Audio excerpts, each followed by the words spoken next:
De agora em diante, vocês precisarão decorar tudo isso. Não é nem decorar, vocês vão assimilar essa escada. De que, em primeiro lugar, vocês precisam conhecer todo o contexto geral. Esse é o primeiro degrau. Antes de abrir a Bíblia em si, eu vou estudar o Evangelho segundo Mateus.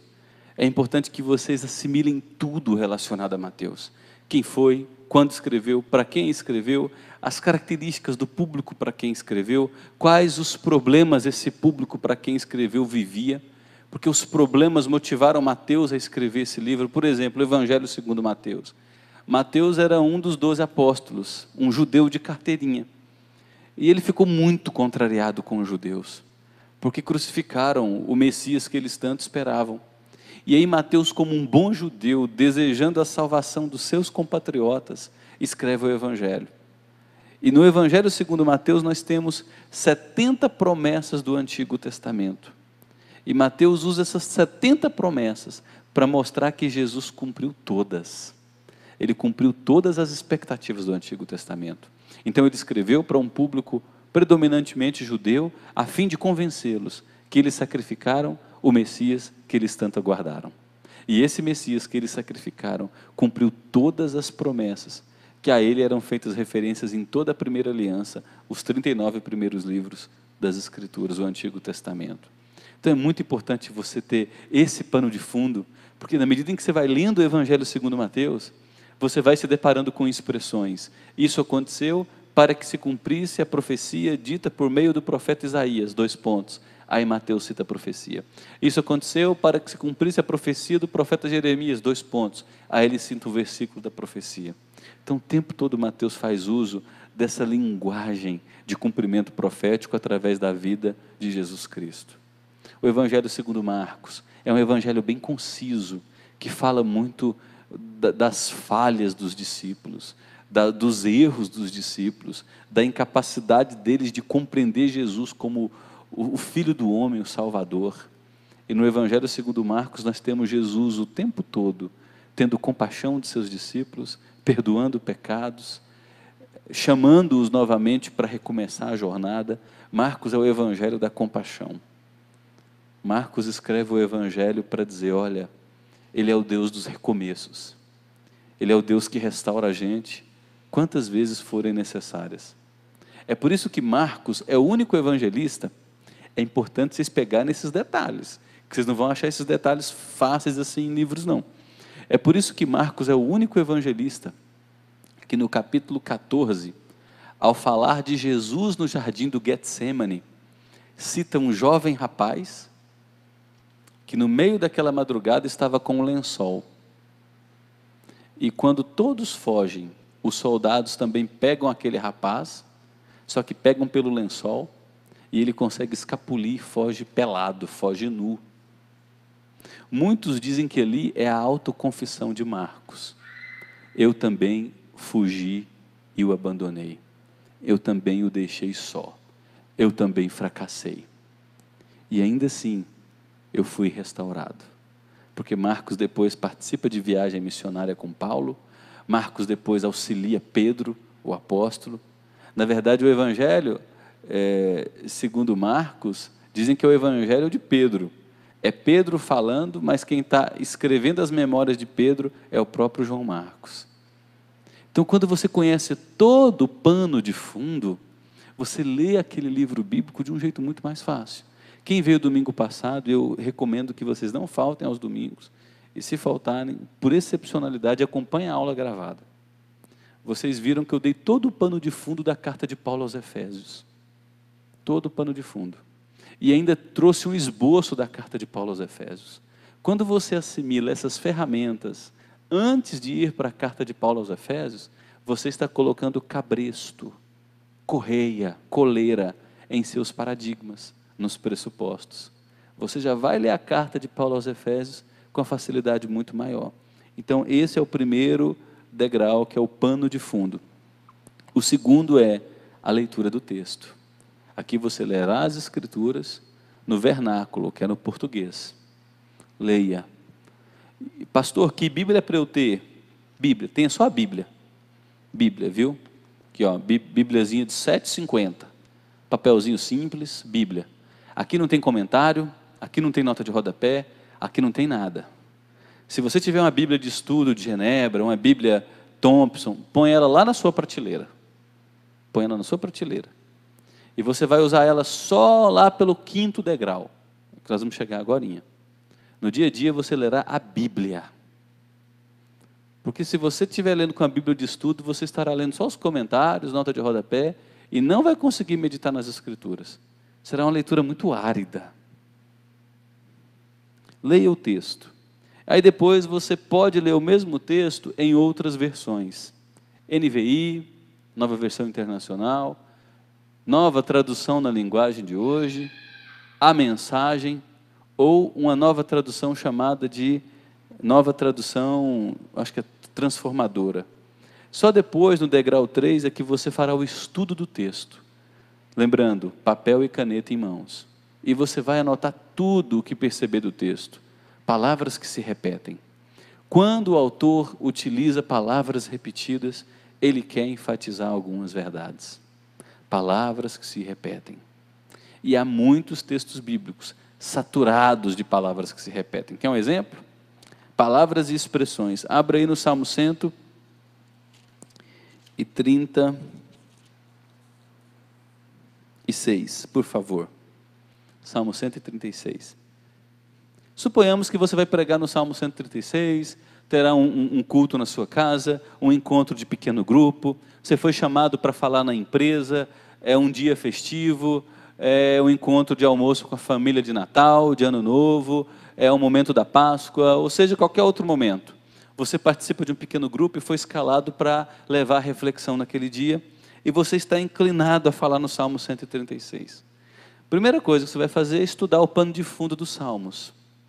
Você vai estudar no pano de fundo dos Salmos que os Salmos são uma linguagem visceral. O livro de Salmos fala das dores, das expectativas humanas, dos anseios, dos gemidos, das lágrimas. Daí vem uma coleção de livros visceral. Sabe, o livro dos Salmos identifica-se com a nossa humanidade, porque nele o salmista diz: Deus, o Senhor se esqueceu de mim? Veja os meus inimigos, eles vão me destruir, se o Senhor não intervir, se eu morrer no túmulo, eu não vou poder te louvar, debaixo de 7 palmos eu não vou poder te adorar. Deus, olha para mim, olha, os meus adversários são muitos.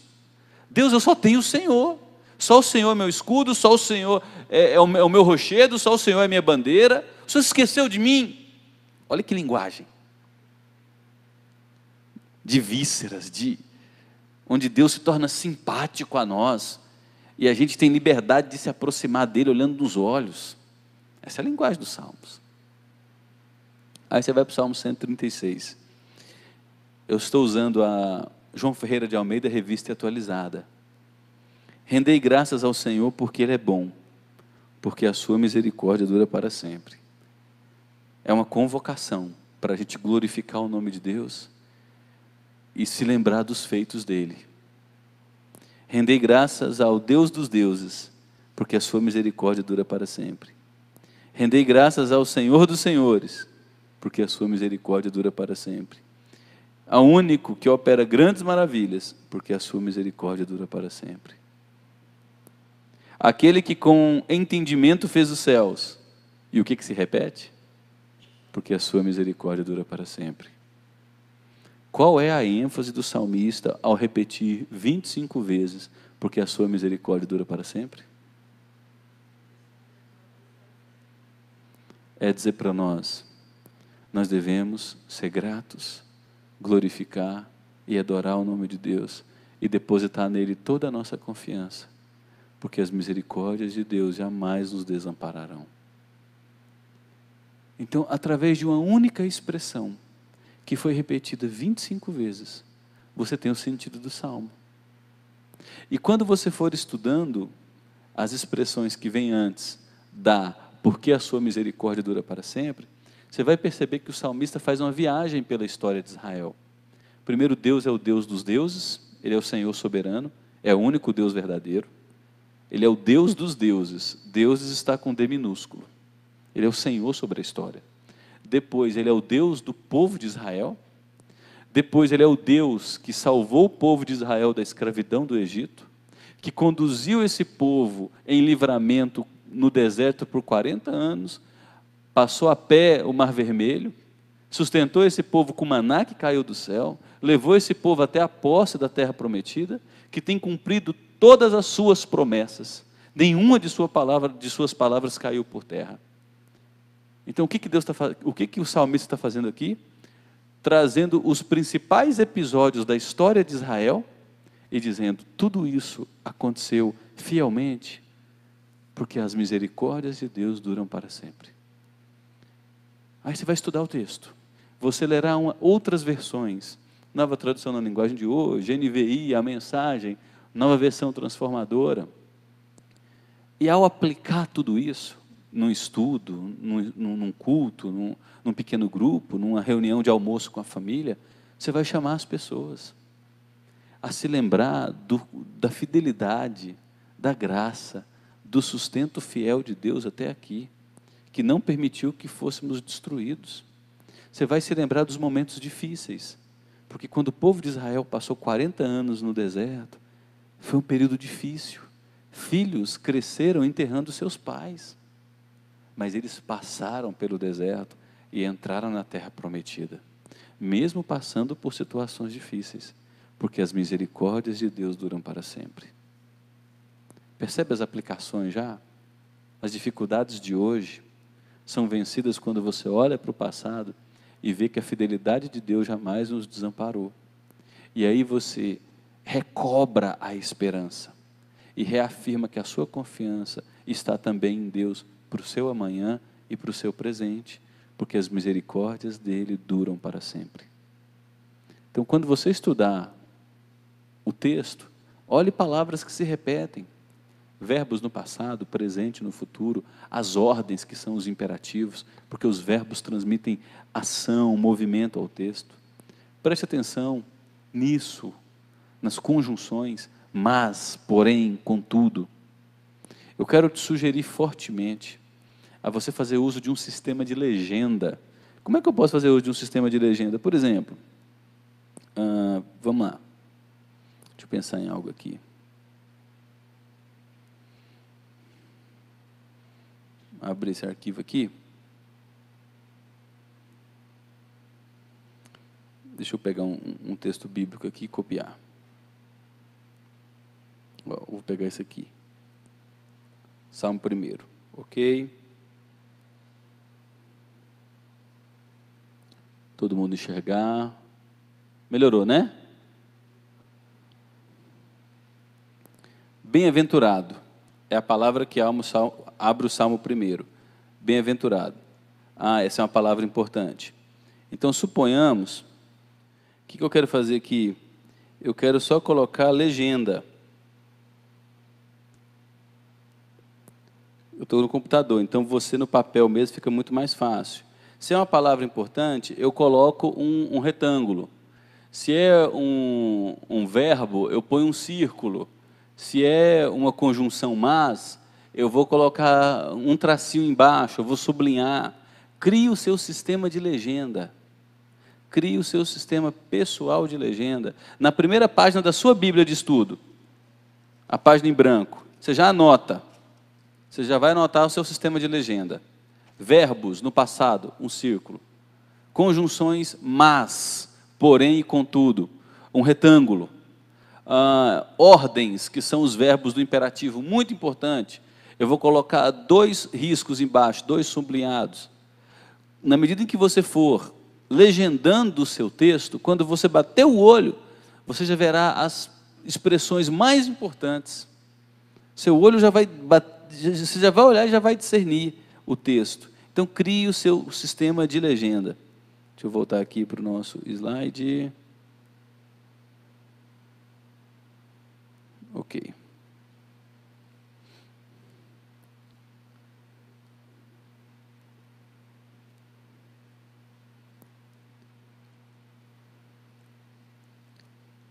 A parte mais importante é o estudo do texto, viu, gente? Só depois é que você vai olhar as proximidades. versos anteriores, versos posteriores, capítulos anteriores, capítulos posteriores, e só depois você vai ter condições de escrever o sentido do texto. Porque quando você chegar nessa parte aqui, do ponto 3, que é o estudo do texto, palavras repetidas, ter avaliado os verbos, ter separado conjunções importantes, ter escrito uma paráfrase, você vai reescrever o texto com as suas palavras. Só depois de tudo isso você terá condições de responder as perguntas. Quem escreveu esse texto? Os detalhes quem são os personagens desse texto? O que cada personagem desenvolve nesse texto? Onde os acontecimentos mais importantes estão ocorrendo e qual a solução que o texto apresenta? Só depois desse ponto 5 do estudo do texto é que você vai olhar versos anteriores, versos posteriores, o texto dentro de um bloco de textos maiores, e só depois disso é que você vai escrever o sentido do texto em no máximo 40 palavras. E só depois disso é que você vai conseguir aplicar o texto aos ouvintes originais. Qual a aplicação que o texto tinha para os ouvintes originais? E só depois disso você conseguirá aplicar para os ouvintes dos nossos dias. Nós vimos detalhadamente o degrau 1 na semana passada, e hoje veremos o degrau 2, como fazer a leitura do texto. Deixa eu abrir as escrituras aqui para vocês.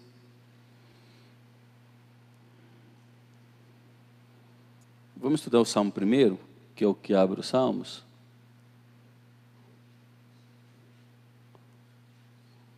Ok.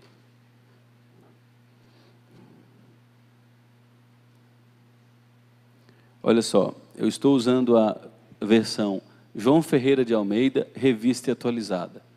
Já estudei o degrau 1, todo o pano de fundo dos Salmos. Agora eu vou abrir os Salmos propriamente dito.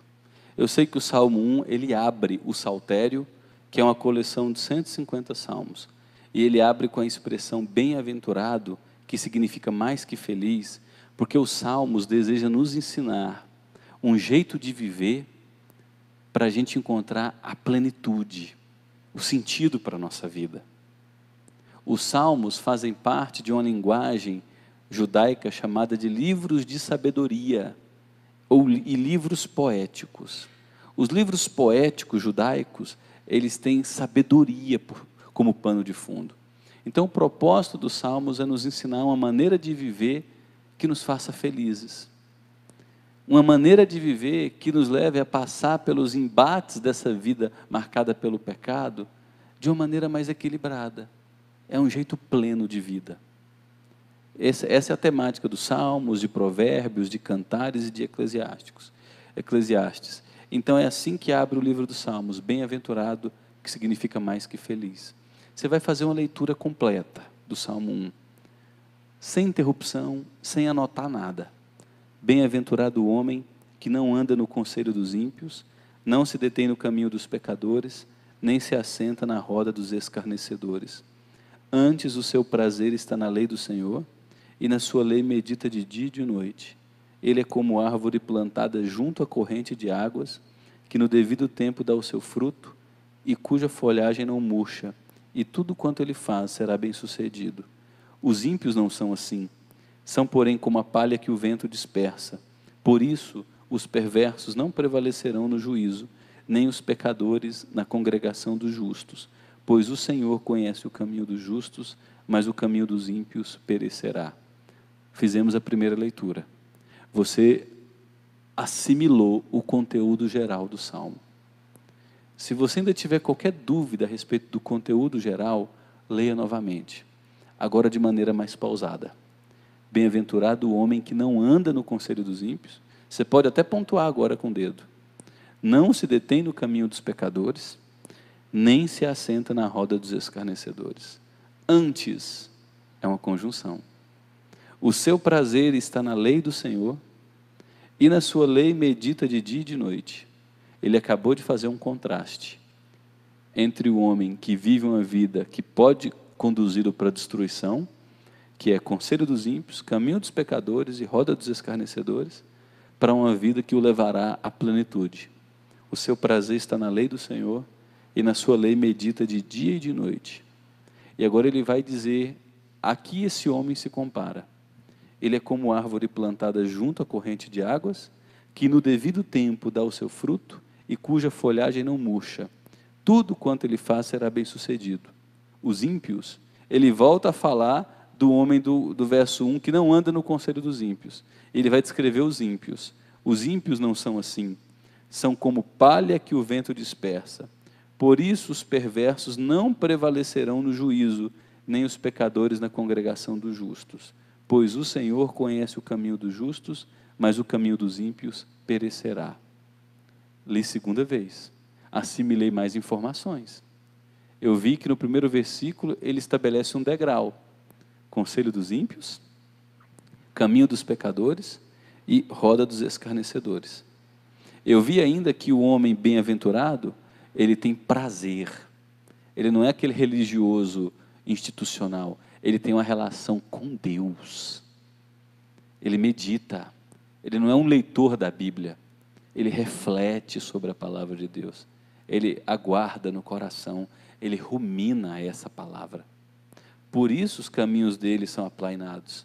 Ele é como árvore plantada junto à corrente das águas. Olha a imagem que ele acabou de pintar em nossa mente. Ele desenhou em ilustração. Você mora em Goiás. A maioria aqui nasceu e cresceu em Goiás.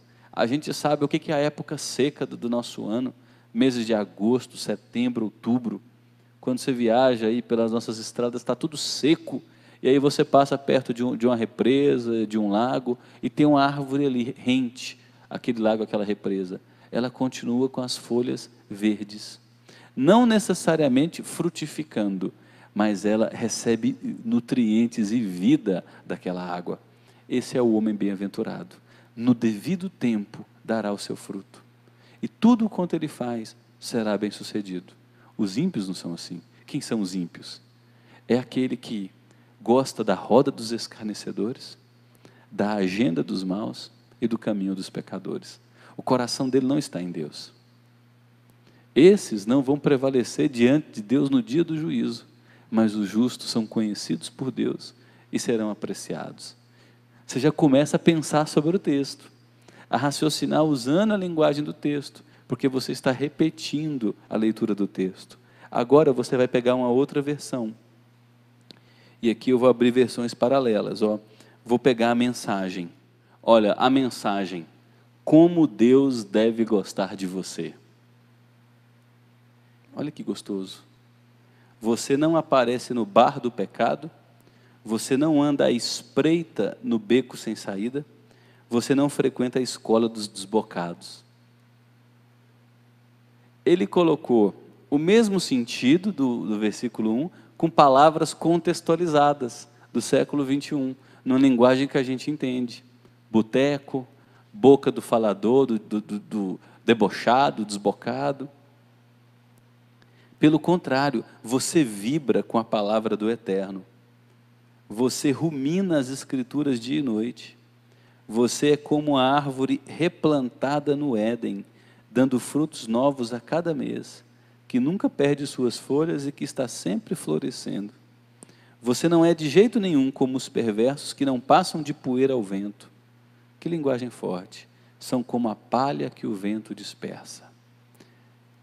Os perversos são sem defesa nos tribunais, são companhia imprópria para as pessoas inocentes. O Eterno traça o caminho que você escolhe, mas o caminho que eles escolhem, os ímpios, é uma pista escorregadia. Você adquiriu mais informações. O texto se tornou mais simples para você. Aí agora eu vou abrir, por exemplo, a NVI.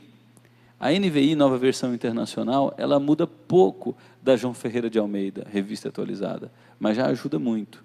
Como é feliz aquele que não segue o conselho dos ímpios. Que bacana essa interpretação aqui, essa tradução. Porque a palavra bem-aventurado significa mais que feliz, pleno. Mas na nossa linguagem do dia a dia, na nossa comunicação, ninguém usa, Kleber, quão bem-aventurado tu és. Esse português morreu. Né? Como é feliz. Orou muito para casar. A Gisele orou pouco. Ai que menina bonita. Aí. Como é feliz aquele que não segue o conselho dos ímpios. Não imita a conduta dos pecadores, nem se assenta na roda dos zombadores. Ao contrário, sua satisfação está na lei do Senhor, e nessa lei medita dia e noite. É como árvore plantada à beira de águas correntes, dá fruto no tempo certo, e suas folhas não murcham. Ok. Vou abrir só mais uma para vocês verem aqui, que é a nova tradução na linguagem de hoje.